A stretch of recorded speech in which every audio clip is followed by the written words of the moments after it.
Listen, we've just come through the bloodiest century in human history.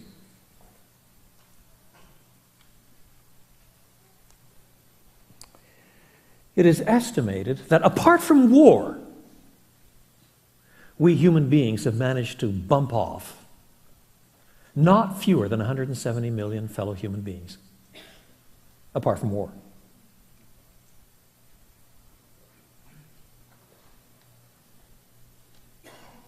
We've lived through Auschwitz and Pol Pot and apartheid.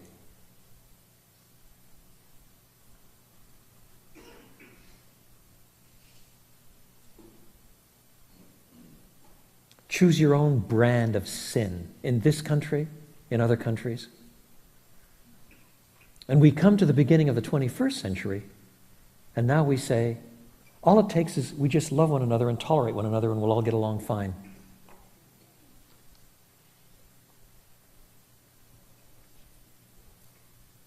God knows we need more genuine toleration.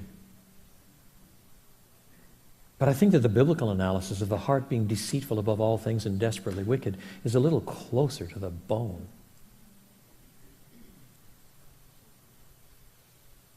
Have you ever been to Auschwitz? The little road outside the camp is still there, with the iron gates, and across the top the words, Arbeit macht frei. Work sets you free. And there, and 2 kilometers down the road, Birkenau with its ovens,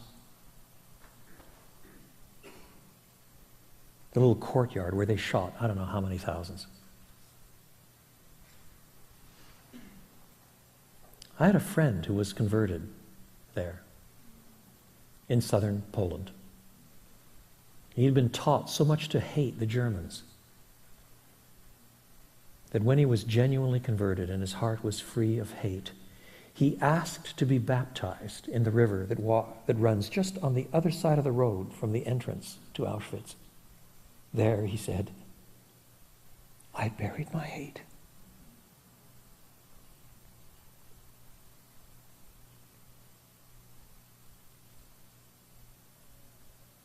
Because he glimpsed that the very hate that was operating in Auschwitz was operating in him against the people of Auschwitz.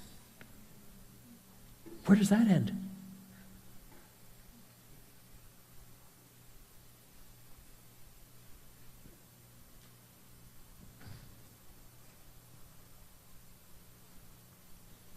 For the truth of the matter is, the fundamental evil is idolatry.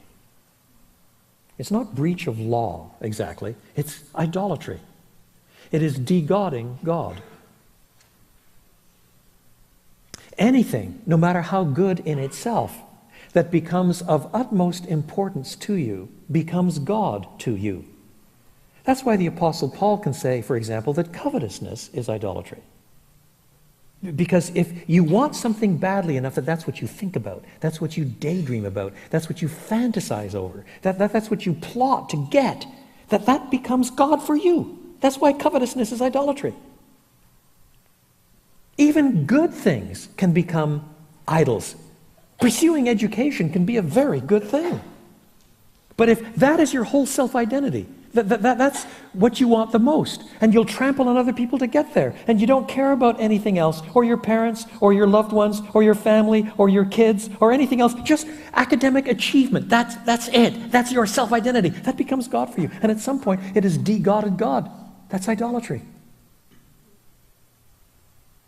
And all of human existence becomes a spectacular Vanity Fair of choices of idolatry. So that even in the good things we do, God speaks, and he says there is no one who does good. No, not one. Not one. And the wrath of God is revealed from heaven against all of this ungodliness, this idolatry by which we suppress the truth and find ourselves alienated both from God and from one another.